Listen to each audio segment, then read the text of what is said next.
Dobro jutro vsem, ki nas poslušate na ta petek, decembrski petek zjutraj ob 9. Trenutno smo samo na Spaceu, ampak slišali nas boste kasneje tudi na YouTubu. Sem mislil, da boš podal vremensko napoved, ki si rekel trenutno, sem čakal. Petek, 9 zjutraj, temperatura. Meni je všeč, ko na podcastih rečejo, kdaj snemajo, tako da vse približno veš, koliko zaostajaš, tako da tudi jaz to rad povem. Tisti, ki nas poslušate na YouTubu, zelo hvaležni bomo, če nam stisnete kakšen like in če se pridružite oziroma na Sportinfo subscribate, pardon. Drugače pa evo, lahko začnemo. Danes je spet ena dobra tekma za nami, zmaga Lakersov nad Utahom. Mogoče malce pričakovano, zato ker Utah niso toliko dobra ekipa in so igrali brez prvega zvezdnika Markkanena, ampak na drugi strani še vedno Lakersi brez Reevesa in brez Aytona, torej brez dveh članov prve peterke. Matej, izvoli. Mislim, Utah je ekipa, ki verjetno želi tankati to sezono, ampak še vedno je tudi precej talentirana ekipa z zelo dobrim trenerjem. In v bistvu vsako sezono, zadnje 2-3 sezone, ko želijo v bistvu tankati, želijo v bistvu dobiti visok pik, ker so v tem rebuilding procesu izgradnje neke nove ekipe, ki bo konkurenčna, res konkurenčna šele čez nekaj let, ampak imajo pa v bistvu vsako sezono vseeno toliko talentiranih igralcev in tako dobrega trenerja, da v bistvu dobro začenjajo sezone in morajo potem v zadnji tretjini ali pa zadnji polovici sezone tradati par igralcev, da res lahko tankajo. Vsaj zadnje 2 sezone nekako to recept, ki se ponavlja, in tudi to sezono v bistvu pred to tekmo ves čas so v bistvu tam okoli 10. mesta, 10., 9. mesta se borijo oziroma nekje na meji tega play-ina, tako da niso ravno slaba ekipa ali pa naivna ekipa in imajo tudi nekaj lepih zmag to sezono, še posebej doma, tako da vsaka zmaga šteje. No. Se mi zdi, kot da se Danny Ainge ne zna odločiti, ali bo gradil okoli Markkanena ali ga bo tradal. Po eni strani čaka, kdo bo skašlja une 3-4 first round pike zanj, po drugi strani mu daja novo dolgoročno pogodbo in nikoli ne veš, kje stoji z odločitvijo, kam bo šel klub. Mogoče, kot si rekel, ti čaka, da nabere dovolj dobrih mladih igralcev, da se potem odloči ali z Markkanenom naprej ali ne, ampak ja, je dobra ekipa in kot si rekel, morajo ponovadi vedno koga dobrega dati na klop in fejkati poškodbo, zato da lahko potem dovolj tekem zgubijo in imajo spet visok pik.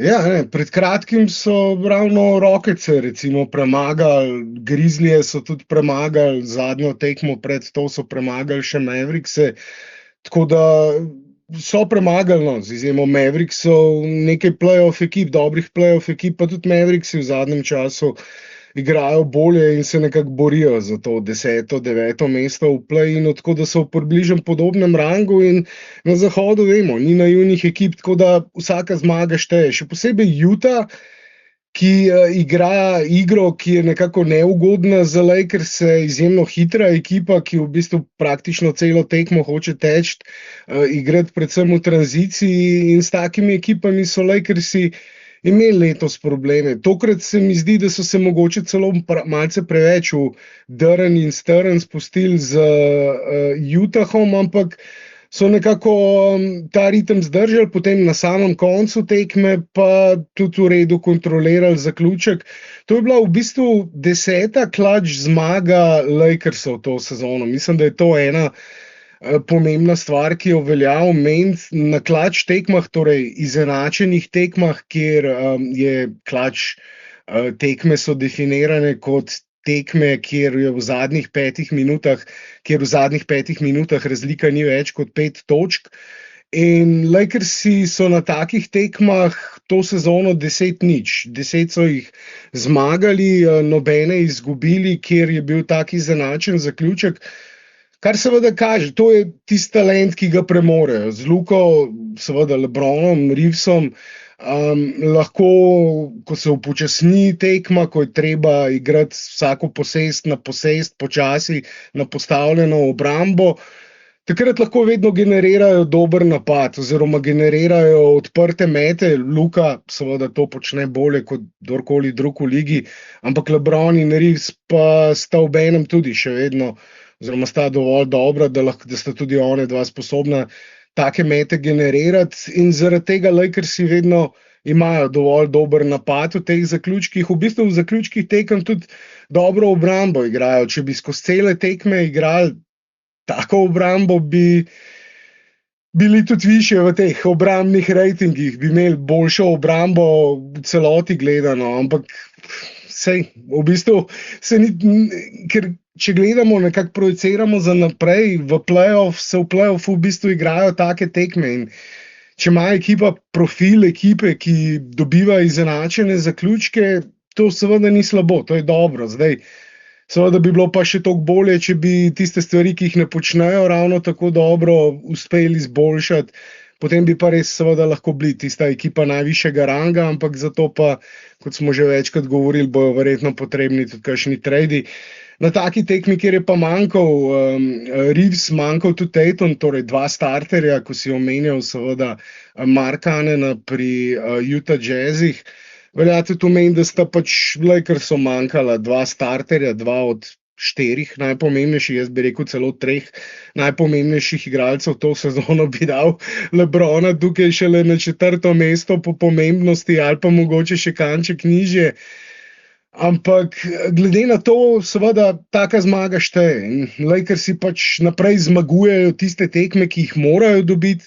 Tudi to je ena stvar, ki je ponavadi oznaka oziroma značilnost dobrih ekip, da pač zmaguješ tiste tekme, ki jih moraš zmagati. Zdaj, tekme, kjer je nasprotnik boljši, kjer si bolj izenačen, seveda njihov izkupiček ni tako dober, ampak sezona je dolga 82 tekem, in če zmaguješ tiste, ki jih moraš zmagati, kjer si favorit, potem je to lahko pri taki ekipi, kot so Lakersi, seveda že dovolj, da sezono, vsaj redni del, končajo dovolj visoko.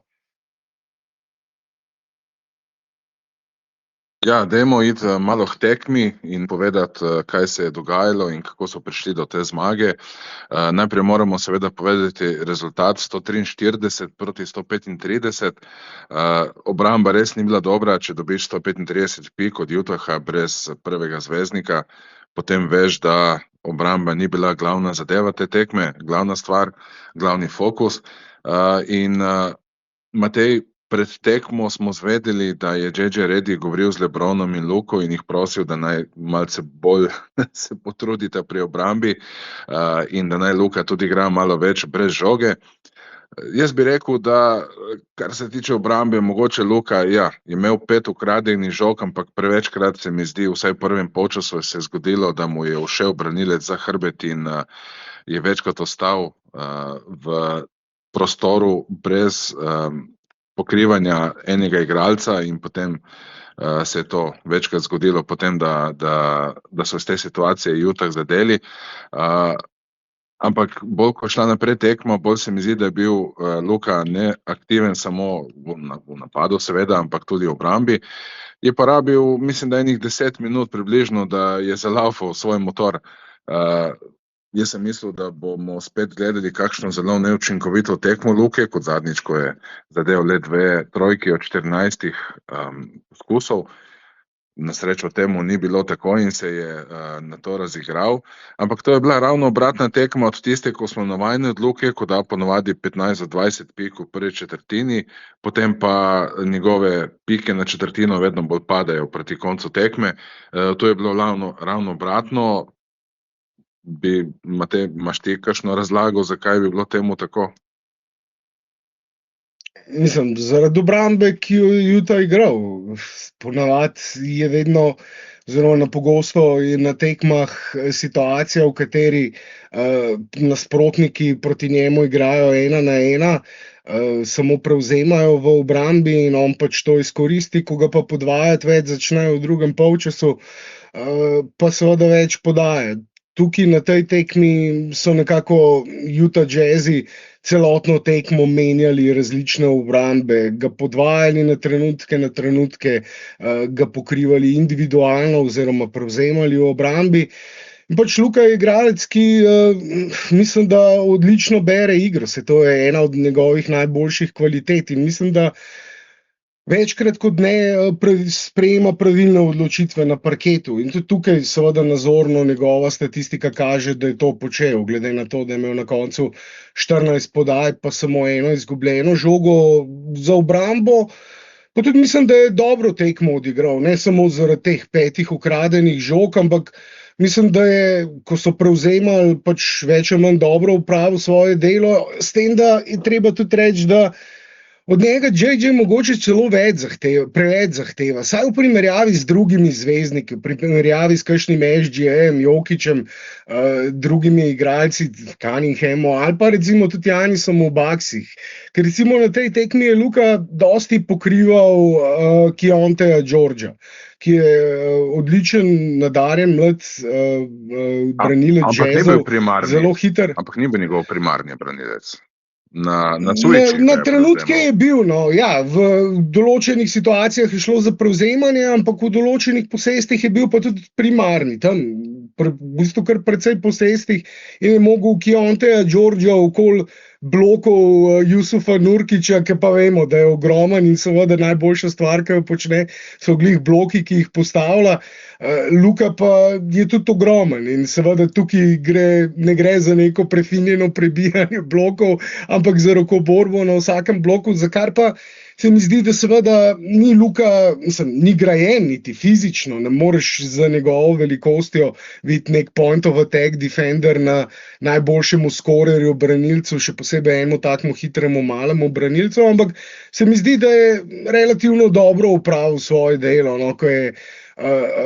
ki je pač pokrival Georgea in to govori o tem, kar si omenil, da je pač JJ govoril z njim in LeBronom in o tem, da morata več dati v obrambi.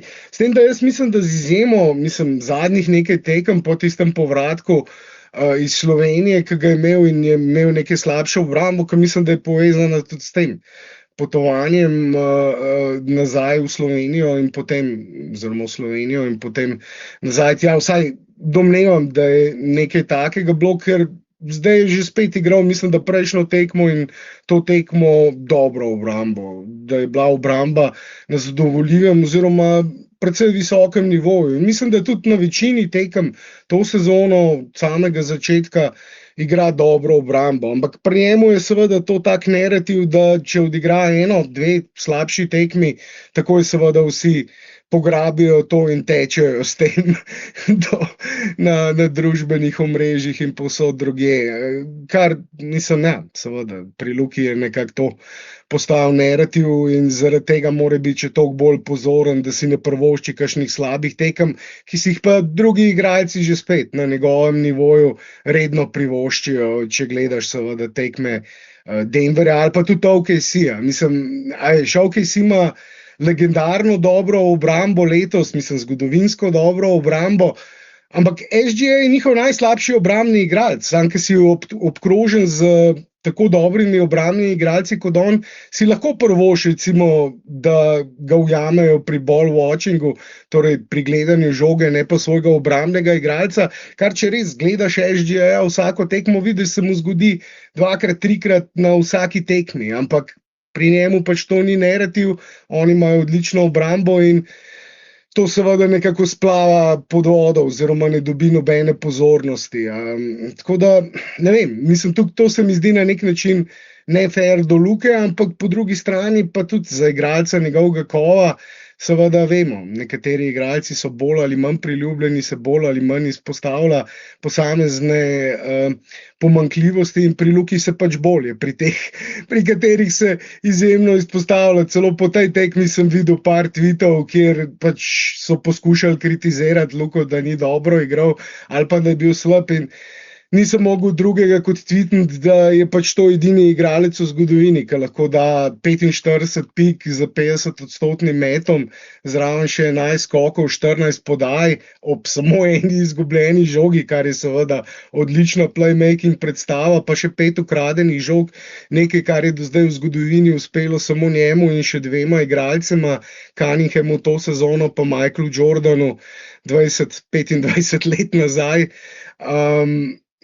oziroma 30 let nazaj, še več. In ga po taki predstavi še vedno kritizirajo ali pa pišejo, da ni bil dober. Kar je seveda absurdno, ampak ja, mislim, Luka je na nek način grdi raček lige, kar pa ne nazadnje tudi priča seveda dejstvo, da nekako ga ne dajo v te najbolj resne MVP debate, kljub temu, da v sezoni daje 35 pik, 9 skokov in 9 podaj. Zraven so pa še Lakersi med 3 najboljšimi ekipami na zahodu. In če bi mi kdo pred sezono recimo rekel, da bo Luka tam konec decembra imel tako statistiko in bojo Lakersi med 3 najboljšimi ekipami, bi rekel, ja, potem je pa verjetno med glavnimi MVP kandidati letos, ampak glede na to, kaj berem, očitno ni. Očitno ni in to je že spet edini primer takega igralca. Ne moreš najti v zgodovini podobnega primera tako dobrega igralca, pri katerem bi tako po domače povedano pecajzlali in iskali dlako v jajcu po vsaki tekmi ali pa vsaki predstavi. Mislim, da se ljudem ne dopade, da se toliko še vedno pritožuje sodnikom, oziroma mogoče ne toliko pritožuje, ampak da se da vsako odločitvijo pač vije roke v zrak, pa se dere, pa gleda, pa govori s sodnikom med pavzami in tako naprej. A gledaš kaj Denver, Marko? Ne gledam toliko Denver, verjamem, da je, mislim, sem videl, da letos Jokić več flopa, oziroma nasploh, da flopa, vem, da se dosti pritožuje. Smešno mi je, da predvsem navijači Oklahome želijo povedati, da kako flopa Jokić, zakaj govorite, da flopa samo SGA, ampak Jokić je očitno videl, da po enih 3-4 letih tepeža strani nasprotnikov in zelo majhnega števila prostih metov, enostavno se mora pridružiti tej, ne vem, flopping brigadi in drugače ne bo dobil prostih metov. Ne gre samo za flopanje, ampak ko si govoril o pritoževanju, mislim, jaz, ko gledam Denver, vidim Jokića, tudi redno se pritoževati in pogovarjati s sodniki. Mene ne briga, koliko se Jokić pritožuje. Ne, jaz še hotel, samo to je tista moja poanta. Jaz ne morem relativizirati zdaj to, ne. Meni pač ni všeč, koliko se Luka pritožuje. Lahko se cela liga pritožuje več kot on. Meni pač to ni všeč. In zdaj, če še Jokić več pritožuje, veš. To je legitimno, ampak to je bila tista moja poanta, da pač pri nekaterih igralcih se izpostavlja kakšne pomanjkljivosti, slabe stvari ali pa stvari, ki recimo tako kot tebi niso všeč, pri drugih se o tem nič ne govori. Mene sam ta dvojna merila, ko govorim na splošno o medijih, seveda, ki spremljajo NBA ligo, mi niso všeč. Za enega, če ti pri enem igralcu to ni všeč, pol ti tudi pri drugih igralcih ne sme biti všeč in če si fair, je treba pač vse potem isto izpostaviti in govoriti, ampak mene to niti ne moti, ker to počnejo vsi, tudi skozi zgodovino, več ali manj, vsi od največjih igralcev v zgodovini so se dosti pritoževali in pogovarjali s sodniki, oziroma tisto, kar je meni vedno pri Luki všeč, v bistvu ravno te emocije so tisto, kar mi je pri njemu všeč, da ni recimo robot kot SGA, ampak ali pa Kawhi Leonard, mogoče so nekaterim bolj všeč bolj všeč tak tip igralcev, ampak jaz imam pa rad bolj emocionalne igralce, emocionalce, za katere vidiš, da nekako živijo in umirajo z vsako posestjo in pač se razdajajo fizično in emocionalno na tekmi. Zaradi tega na nek način pa tudi je Luka tak showman, ko govorimo o njegovih emocijah.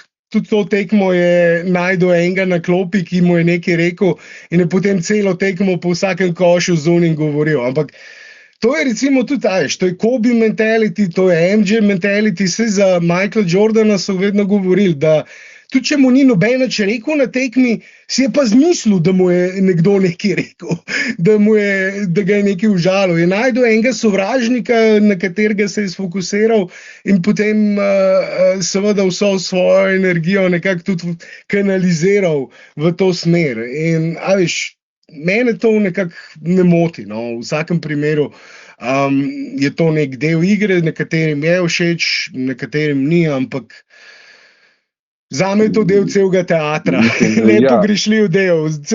Šport je teater za nas, za manj prefinjen folk in rad vidiš emocije v teatru, no?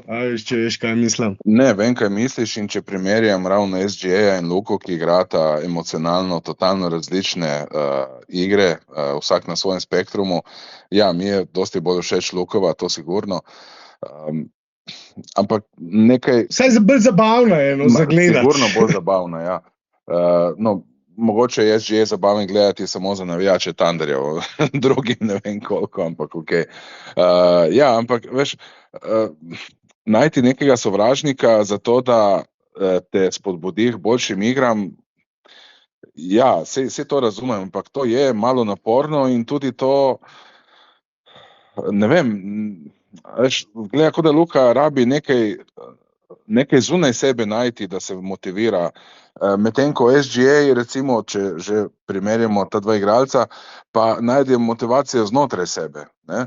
In to je včasih dosti bolj učinkovito, vsaj na dolgi rok, ne?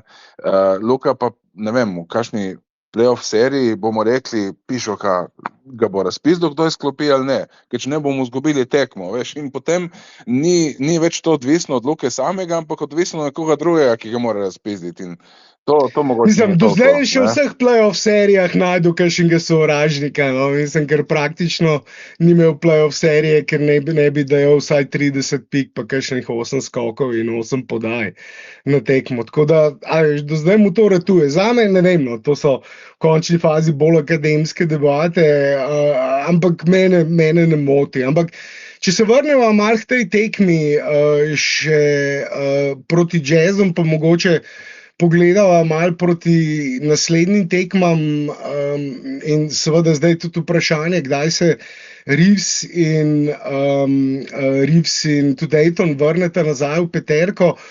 Luka je spet igral skoraj 40 minut in mu vztrajno raste minutaža in tukaj, zdaj seveda, ko Reeves ne igra na tej tekmi že spet, Daytona ni bilo, torej 2 ključna starterja, tako da je logično, da je imel nekaj višjo minutažo, ampak trenutno je drugi v ligi po minutaži in ob takem usageu je to res, se mi zdi, da je nekaj, o katerem bo treba, če še ne razmišljajo v trenerskem štabu, bojo morali začeti razmišljati, da mu malce znižajo ali minutažo ali pa usage. Zdaj, usage verjetno še posebej, ko je Reeves, poškodovani ti ne morejo. Zdaj, minutažo pa seveda okej. Vprašanje, seveda, če bi bil Luka kakšno minuto ali pa 2 več na klopi na tej tekmi, a bi jo potem izgubili. Tekme so, glede na to, da so že govorila o tem, koliko klač tekem, torej izenačenih tekem so igrali to sezono, so seveda vse tako blizu, da nekako si ne more privoščiti, da Luka dosedi, ampak vidimo, koliko poškodb je to sezono in nasploh v zadnjih letih in sem gledal recimo med temi prvimi 20 igralci po minutaži, prvih 20 igralcev, ki ima najvišjo minutažo, od tega jih je več kot polovica že manjkalo tam, vsaj 4-5 oziroma vsaj 5 tekem zaradi kakšnih poškodb, nekateri pa celo več. Recimo Keegan Murray je že praktično po prvih 12 tekmah ven, Austin Reeves, ki ima tudi zelo visoko minutažo, je zdaj ven, manjka zaradi poškodbe in je potem še kar nekaj podobnih igralcev na tem seznamu. Tako da upam, da bojo lahko malce znižali njegovo minutažo. To se mi zdi ena od pomembnih stvari, predvsem zaradi tega, ker smo šele v decembru in Če bo mogel seveda do konca sezone igrati take minute, je predvsem tisto, kar smo recimo govorili v Dallasu v določenih sezonah, ko vidiš, da na koncu praktično nima skoraj nič več v tanku, sicer je še vedno bil odličen v playoffih, ampak vidiš, da nima več toliko v tanku, kot je imel seveda na začetku sezone ali pa na sredini v prvem delu, ker pač vse so vsak igralec, mislim, če tako breme nosiš, se prej ali slej strošiš in ne moreš več dati svojega absolutnega maksimuma. Tako da mislim, da je to en trend, no, ki v zadnjih tekmah še posebej praktično redno igral okoli 40 minut in to je nekaj, kar bo treba znižati potem na naslednjih tekmah, v naslednjem mesecu, če se bo le dalo. Ampak potem pa pridemo seveda do problema z Lakersi in njihovega rosterja, ki je bil pa tudi na tej tekmi viden in v končni fazi tudi rezultat, seveda. Preden gremo na malo širši roster, mi samo povej, kako se ti je zdelo. Jaz sem si dosti časa želel videti Vanderbilta kot rezervnega centra, to seveda ni možno, zato ker imajo že Hayesa in Aytona, ampak v tej tekmi, ko ni bilo Aytona, je Vanderbilt dosti igral na centru iz klopi. Kako se tebi zdela, so se ti zdele njegove minute? Ja, pa plus 15 so bili v njegovih minutah, 7 točk, 11 skokov, 5 ofenzivnih skokov, tudi na zadnji tekmi je imel 5-6 ofenzivnih skokov, odlično se bori, ampak tukaj glih pridemo do te debate v rosterju, in seveda igralcih, ki jih imajo. Ja, mislim, Vanderbilt je lahko njihov najboljši obrambni igralec, ampak pri njemu je predvsem problem to, da je absolutna črna luknja v napadu. Zdaj, na tej tekmi ni bil, ampak na večini tekem pa je in potem seveda z njim v bistvu v napadu igraš 4-5, skoraj da. In nekako tudi tisto, kar ti da v obrambi, ne more nadoknaditi pač manjka, ki ga ustvari v napadu. Zdaj, če bi lahko bil vsaj tam 33-34% strelec iz kotov, te povsem odprte, neovirane trojke, kjer ni nobenega naokoli, na tej tekmi je zadev eno od 2 takih trojk. Če bi lahko vsaj to naredil, pa recimo v določenih rol situacijah, odigral je par pick and rollov tudi z Luko, zaključil, bil vsaj tisti minimalno kot 42% met je imel na tej tekmi. In za tako dobrega obrambnega igralca je recimo že 42% met verjetno dovolj, da lahko dobi večjo minutažo. In če bo tako igral, pol ne dvomim, da jo bo dobil, no, tudi naprej in glede na igre, ki jih je zdaj pokazal, si zasluži, ampak to je ravno tisto. Lakersi imajo igralce, ki so recimo plus v napadu, pa minus v obrambi, ali pa minus v napadu, pa plus v obrambi. Praktično edini igralec to sezono, pa o tem smo že govorili, pa tudi statistika to potrjuje. Mislim, da je Luka v bistvu njihov najboljši two-way igralec to sezono. Sej na koncu je bil isto letos tudi v reprezentanci, kjer je igral zelo dobro obrambo in seveda vemo, kaj naredil, kaj lahko da v napadu. Zdaj jaz ne bom rekel, da je on nek gromozanski plus, ampak je vsaj neutralen, ali pa bi rekel, če izzamemo recimo teh par tekem po povratku iz Slovenije, ko je bil slabši v obrambi in gledamo celotno sezono, mislim, da je plus v obrambi in tega v bistvu za nobenega drugega igralca ne moremo reči. Ne moremo reči niti za LeBrona, da je plus na obeh straneh na tej točki, niti za Austina Reevesa, recimo. Potem pa recimo ta odstopanja pri teh dveh niso tako velika, kot pa recimo potem ravno v Vanderbiltu, kjer govorimo, kjer je pa izrazit minus v napadu in izrazit plus v obrambi. Najboljši obrambni igralci od Lakersov, ampak ja, absolutna nula, oziroma niti ne nula. Če bi bil neutralen v napadu, bilo v redu. Sam, ko pa recimo zgreši, kot se mu je pogosto dogajalo, recimo 2-3 polaganja izpod obroča, kjer praktično je skoraj da neoviran, potem pa ja, nekako ga ne more JJ pustiti na klopi. In to je seveda problem tega rosterja Lakersov. Treba je biti, to si imel prav, Marko, pred začetkom sezone, ki si govoril o fitu, pač da fit okoli Luke ni dober, in da zaradi tega ne bojo dosti dosegali. Jaz sem zdaj stavil na seveda individualni talent Luke, pa tudi Reevesa in LeBrona, ki do zdaj ni igral na nivoju, na katerem sem upal, da bo igral še to sezono, ampak je pa vseeno so dovolj te trije dali od sebe, da seveda imajo tak izkupiček zmag, ampak obenem je pa res, da ta fit absolutno, in to tudi vidimo na tekmah, mislim, če bi gradil seveda roster okoli Luke, idealen roster, ali pa želel igralce, ki pašejo zraven njega, bi verjetno imel drugačne profile igralcev ali pa drugačne igralce na čisto vseh pozicijah. Od 2, 3, 4 in tudi 5. Tudi Ayton, ki igra odlično to sezono, daleč nad pričakovanji, in jaz mislim, da je velik plus za to ekipo to sezono.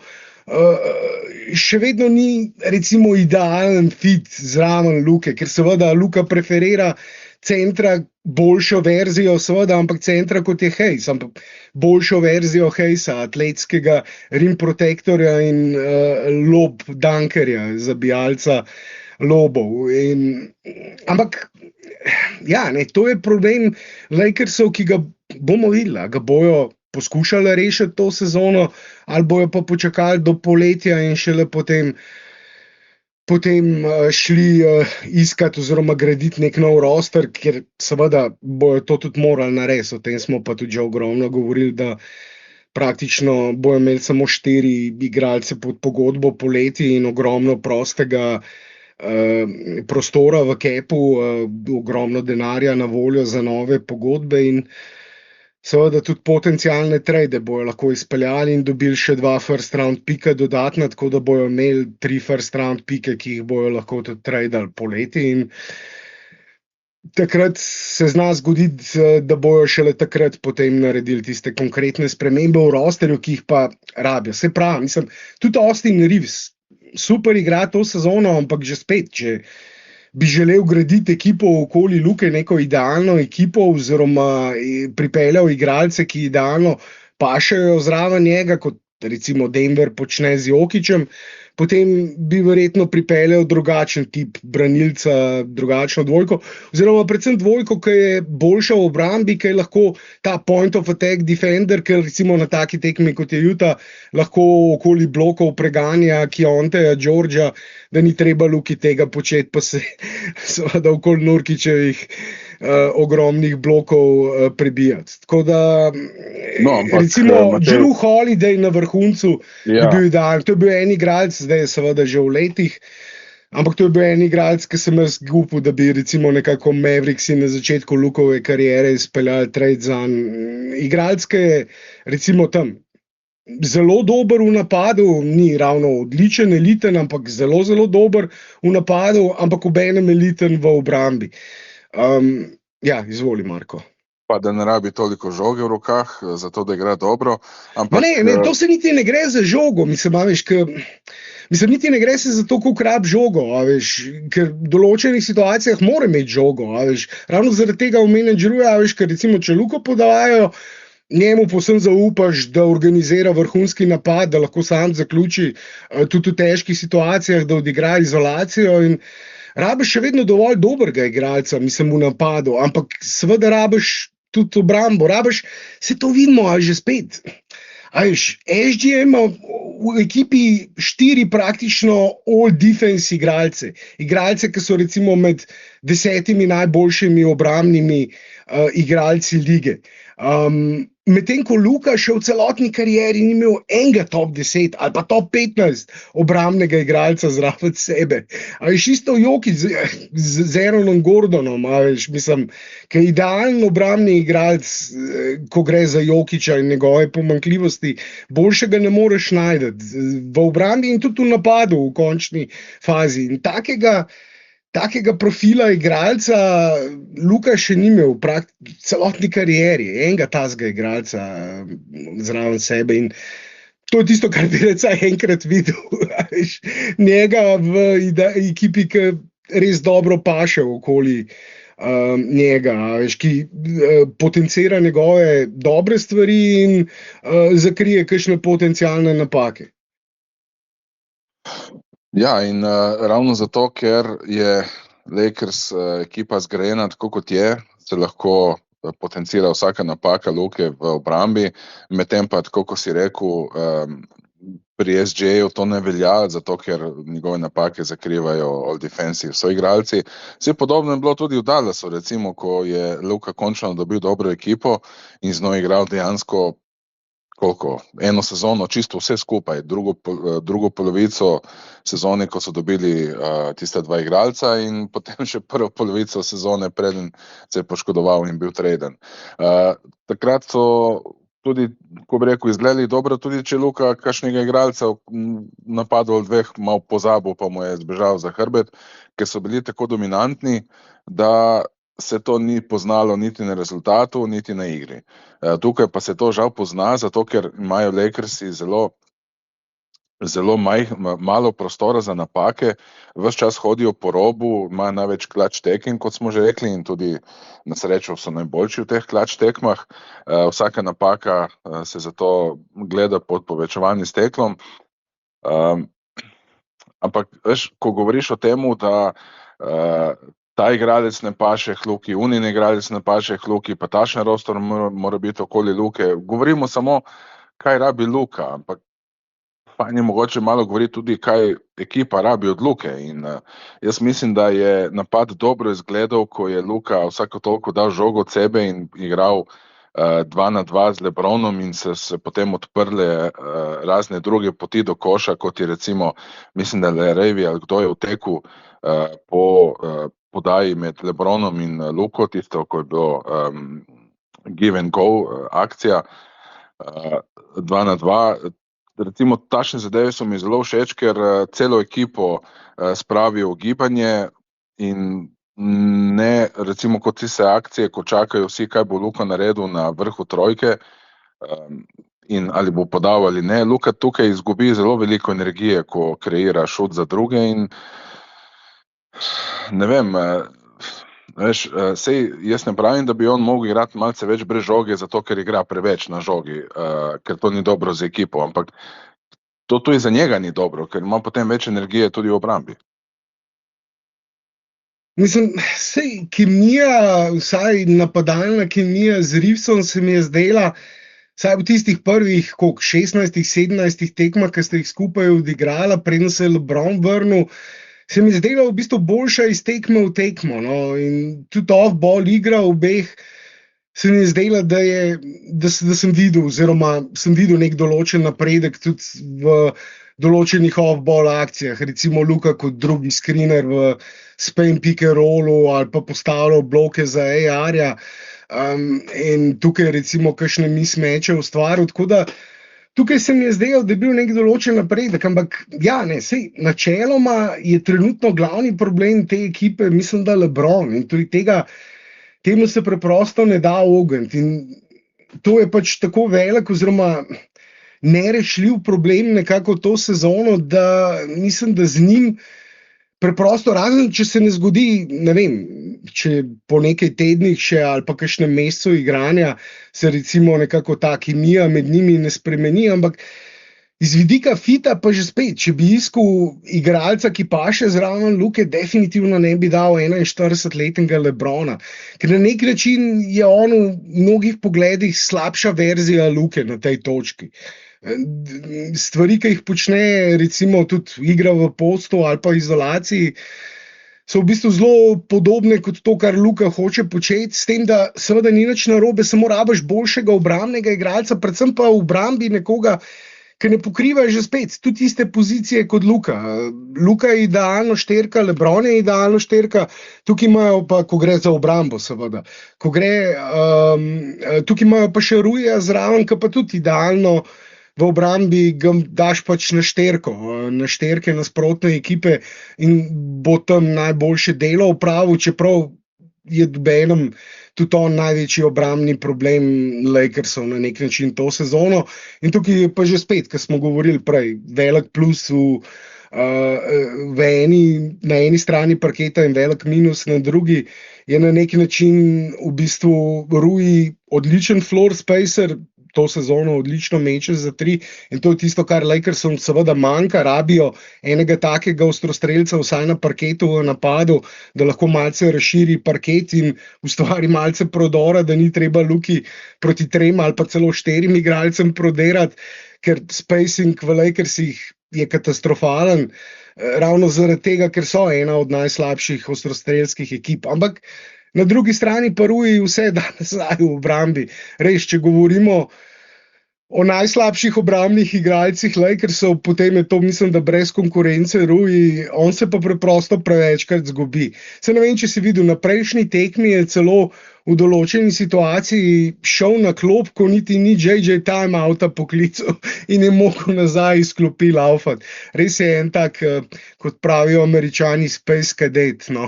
se malce zgubil na parketu in zgubi koncentracijo prepogosto, ampak LeBron je pa tisti največji problem, no, to sezono, ker preprosto ne igra več na nivoju, na katerem je bil lansko sezono.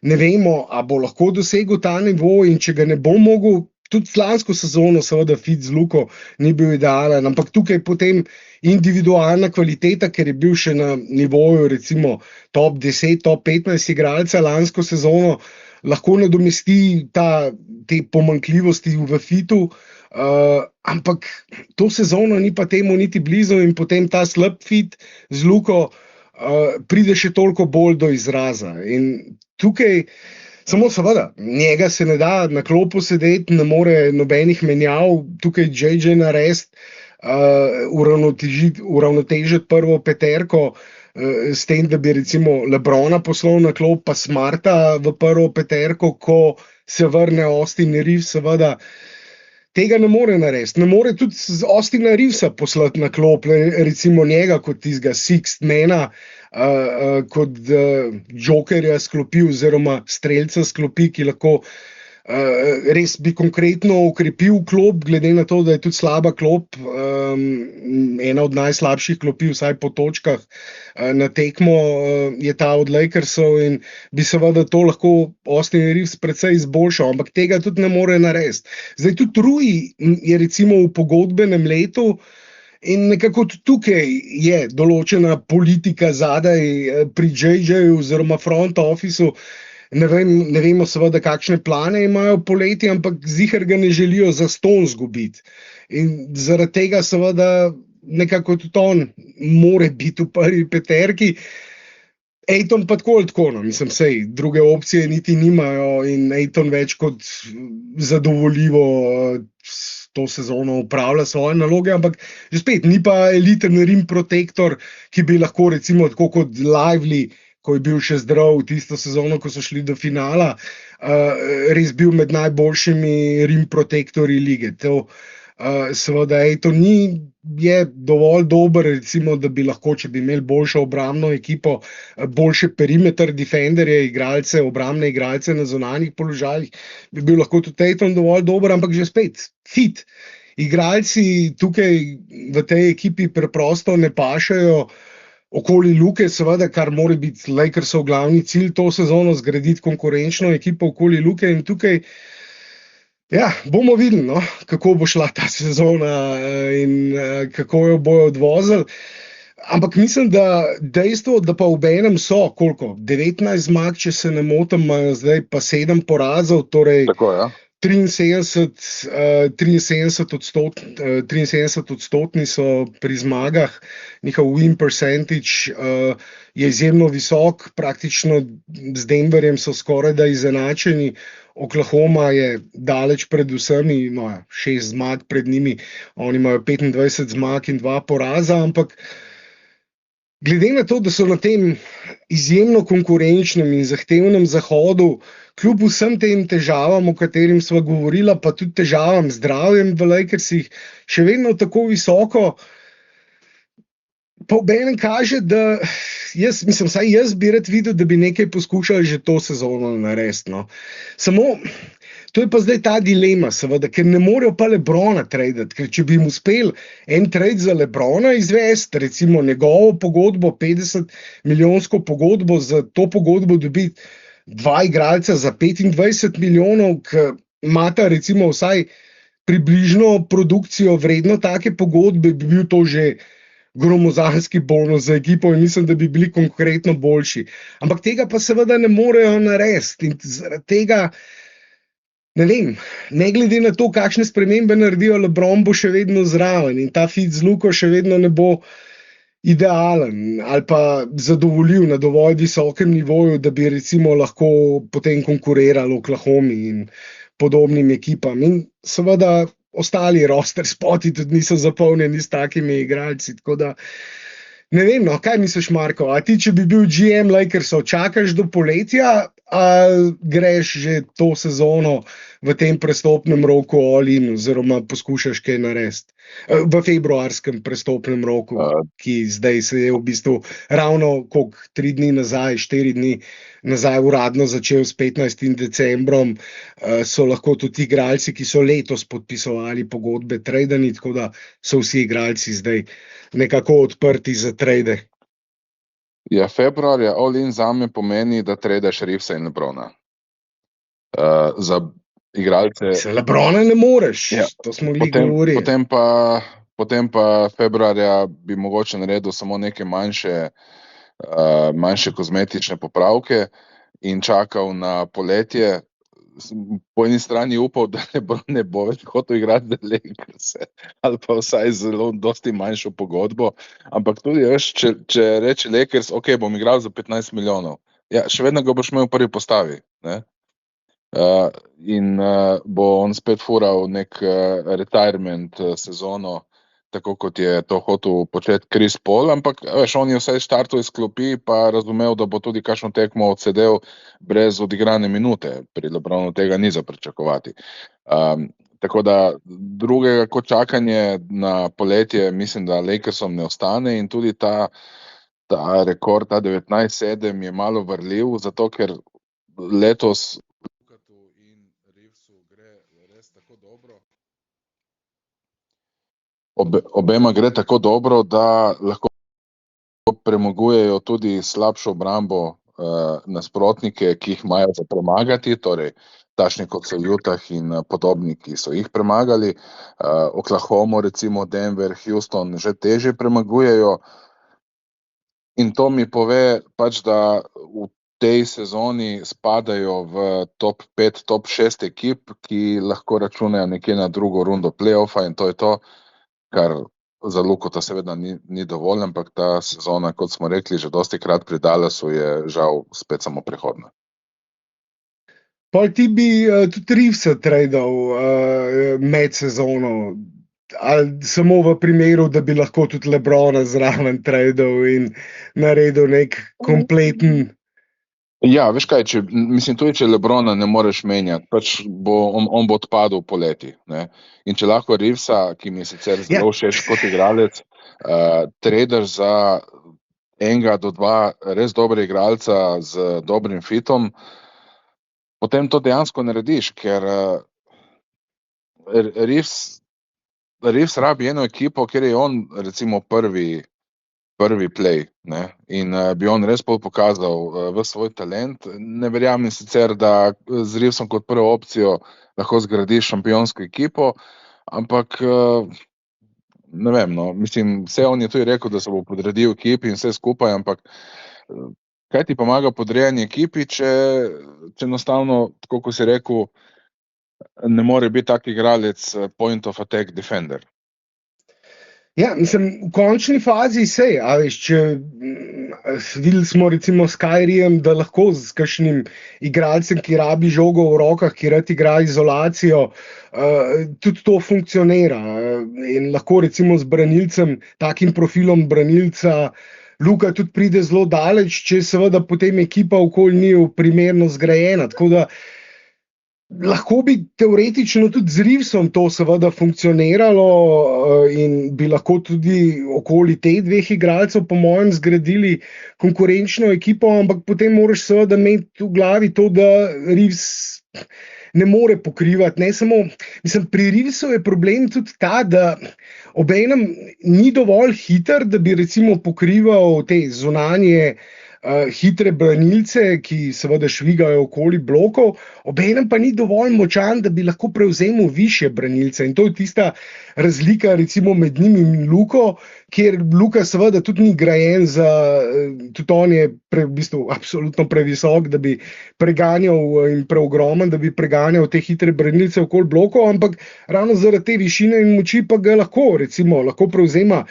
Seveda trojke brez problemov, ampak šterke še bolj brez problemov, pa celo v določenih primerih petke in igra recimo small ball centra tudi v kakšnih postavah. Tako da tega z risom ne moreš početi. Zdaj, mene skrbi, a veš to, kar si omenjal, LeBron poleti recimo, da podpiše za 15 milijonov za mid-level pogodbo in ima potem recimo poslovilno turnejo v Lakersih. To je v bistvu en scenarij, ki je možen. Jaz mislim, da ni nujno rečeno ali pa v tem trenutku, mislim, da tudi LeBron sam še ne ve, kaj bo naredil, ampak povsem možno je, da ostane v Lakersih, da podpiše nižjo pogodbo in ja, se strinjam, v tem primeru bi to pomenilo recimo še eno tako navednicah prehodno sezono za Lakerse, ker verjetno tudi, če bi podpisal za manj denarja, bi še vedno hotel startati, ne bi bil pripravljen biti, ne vem, 7., 8., 9. igralec v rotaciji, kjer bi še vedno lahko bil koristen na mid-level pogodbi, ampak če pa igralec, ki igra po 35 minut in okoli katerega se seveda more igra v določeni meri vrteti, potem pa ja, preprosto ni to recept za nek dolgoročen ali pa seveda tudi kratkoročen uspeh in ne vem, no, jaz se pravim, po eni strani sem v končni fazi to, da so tako visok in še vedno toliko zmagujejo, tudi priča o tem, kako dober je Luka letos. Ker tudi, če gledaš njegove številke, ne samo surovo statistiko, kljub temu, da recimo nima najbolj učinkovite sezone za 3, je nekaj odstotkov niže, kakor bi bilo idealno, ampak še vedno je njegov met za 2 izjemen, s pol razdalje je izjemen, prihaja do črte prostih metov, ima izsili dovolj osebnih napak, da tako nadoknadi svojo učinkovitost in na koncu gledaš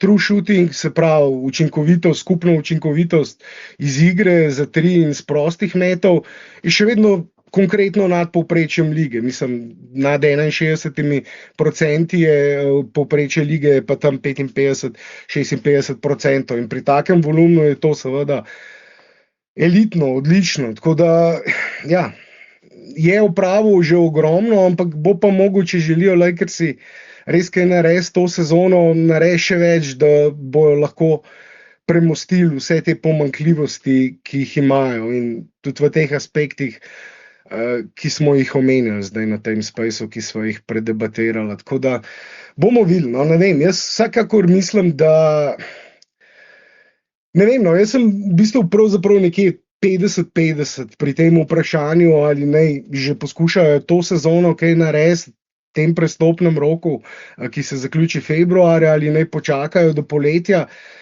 Ker tudi poleti ni nobenih garancij, da recimo lahko potem sestavijo res komplementarno ekipo, oziroma če se LeBron vrne, potem bomo morali spremljati še njegovo poslovilno sezono. In po izjavah Richa Paula, njegovega agenta, ki zdaj 3-krat na teden snema podcaste in mogoče celo preveč odkrito govori, oziroma odkrito deli svoje mnenja o Lakersih in LeBronu in ostalih igralcih lige, oziroma ne mogoče, ampak definitivno se mi zdi to za agenta neprimerno, agenta, ki seveda zastopa igralce na Lakersih, neprimerno. Ampak dobra stvar je pa to, da dobimo določen uvid, mogoče tudi v to, kaj LeBron razmišlja, glede na to, da ni samo njegov agent, ampak tudi prijatelj iz otroških let. In se zdi, da je ta scenarij tudi na mizi, da ostane v Lakersih ali pa morda gre kam drugam, ampak je pa zanikal možnost trejda med sezono, tako da glede na to pa, da seveda LeBron ima tudi klauzulo, ki mu omogoča, da da veto na vsak trade, ki ga Lakersi poskušajo narediti, pa seveda tudi ne more biti trejdan. Ja, ni ravno užitek zaradi vseh teh stvari spremljati Lakerse, ampak še vedno Luka naredi dovolj vsako tekmo, da mi ni žal, če se malo prej zbudim pa pogledam, recimo, tako kot danes zjutraj tole tekmo proti Utahu, ker je res izjemen igralec in obenem pa tudi mislim, da je eden od najbolj nespoštovanih igralcev lige, glede na vse narative. In zaradi tega sem še toliko večji fan. Ja, ne samo res dober igralec, ampak tudi eden najbolj zabavnih, tudi zato je meni tako všeč ga gledati. Urco smo dali skozi, dobro smo analizirali tekmo in spet govorili o malce širšem pogledu na Lakerse. Dokler se kaj ne zgodi, bomo verjetno to počeli bolj ali manj vsak space. Drugače pa... Se to je to v bistvu, mislim, o Lakersih, o njihovi igri, saj smo v bistvu že vse povedali. Zdaj v bistvu že vemo, kaj je ta ekipa. To je tisto, kar vedno govorimo. Tam 20-25 tekem rabi ekipa skupaj odigrati, da recimo veš, kakšen je karakter, kakšne so značilnosti te ekipe, njihove slabosti, njihove prednosti in zdaj to več ali manj vemo in v bistvu dobimo potrditev tega na vsaki tekmi, ki jo gledamo in zato pač tudi so te debate o rosterju, tradih in spremembah toliko aktualne, kljub temu, da že spet, mislim, pred sezono, če bi Lakersi bi takoj, njihovi fani tudi takoj vsi podpisali, če bi jim rekel, da bojo po koliko zdaj 25 oziroma 26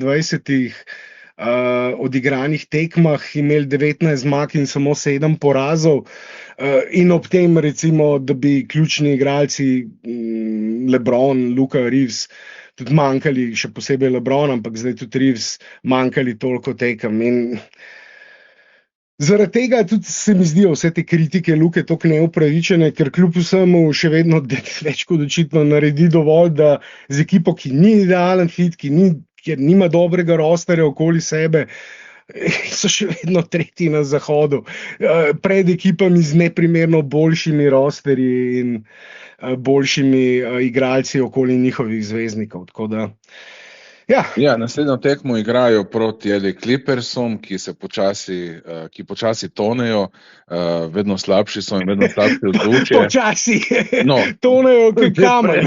Pred sezono so naluknjali barko z tistim škandalom, v katerega je bil Kawhi vpleten, ampak ja, zdaj so tudi izgubili in mislim, da so igrali brez Hardna. In to bo tekma iz nedelje na ponedeljek, tako da se slišimo v ponedeljek zjutraj. Upajmo, da ob novi zmagi. A ni v petek ta tekma, oziroma v soboto, če se ne motim, ali sem narobe gledal. Aha, pardon, ja, iz sobote na nedeljo, se opravičujem, iz sobote na nedeljo je, tako da se slišimo enkrat v nedeljo. Enkrat v nedeljo se slišimo, upamo, da boste z nami, če ne pa na YouTubu, ali pa kasneje posnetek se da preposlušati tudi na X-u. In potem imamo še božični... Na podcast platformah, ja. Tako, ja. Potem pa imamo še božično tekmo proti Phoenixu, tako da tekem bo dovolj. Božično tekmo proti Rocketsom. Aha, točno, ja. Aha, se pravičujem, spet joj. Veš kaj, gledam ta ESPN-ov razpored, ko je evropski čas in je za en dan zamaknjeno. Ja, proti Houstonu, ki gre zdaj malce slabše, igrajo božično tekmo, s Phoenixom igrajo iz 23. na 24. S Phoenixom zgleda vsak teden igrajo. Ja, ampak res, ja. Tako da, čakaj, danes so torej igrali, ja, v 7 dneh bodo igrali 4 tekme. To je kar fajn, tašen. Ja, ne, se to je, pa tudi ta razpored lige je tako buta, zaradi tega pokala morajo nekaj narediti z urnikom, predvsem, ko gre za ta pokal, ker igrajo ti 2 tekme v 2 tednih praktično med tem pokalom, potem pa seveda že spet, predtem in potem pa zelo zgoščen urnik. Vse predtem so igrali 3 tekme v 4 večerih, zdaj že spet podobno. In to je tudi tisto, kar mislim, da se si zaključila zdaj, ne se bati, Marko, ampak hotel sem dodati, da to je tudi tisto, kar po mojem prispeva k tem poškodbam. Mislim, taki urniki, no, kjer najprej odigraš, ne vem, cel kup tekem v parih večerih, oziroma 3 v 4, 2 v 3, potem pa nič, recimo nekaj časa praktično in pol že spet podoben ritem. Skratka, to so pa že druge topike in bomo na naslednjih spacih več o tem, kaj je rekla Ana. Ja, ne, to je to. Ne, sem mislil še nekaj dodati, ampak to je to, Marko. Kar izvoli, zaključi. Odmutil si se, Marko. Pišuka. Okay. Hvala še enkrat vsem, ki ste nas poslušali na to petkovo jutro. Se slišimo enkrat v nedeljo. Do takrat pa nič, uživajte v vikendu in se slišimo. Živa.